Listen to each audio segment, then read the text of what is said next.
Carícias irmãs. Fazendo fumaça. Obrigada, madrinha, por estar ajudando. Ah, vou quebrar isso. Quebrei. Daí ela. Pego. Coloquei uma palha também, que é mais fácil. Vai assar agora. Oi.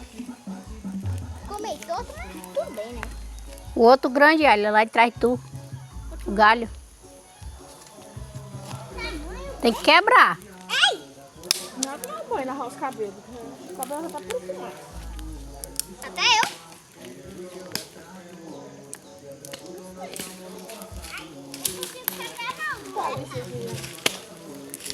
Pode pegar ele.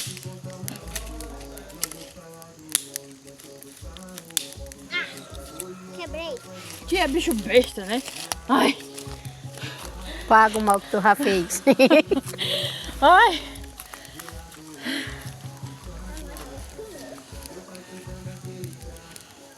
Agora tem que colocar uma folha. Não, Milo. Bota folha não, faz muita fumaça, amor. Tem mais, ó, galho aí de trás de tu, ó. Vamos catar todos os galhos daqui, né, Ai? Aí depois nós vamos tomar um banho. Aí era bom se a gente pudesse tomar um banho de rio. Ah, agora não, já tá tarde. Nem inventa também. Bota o final de domingo. Amanhã é domingo. Ai. Não, o seu tio vai fazer uma prova, Rio Branco. Hã? Não, então você vai fazer uma prova, Rio Branco. Concurso.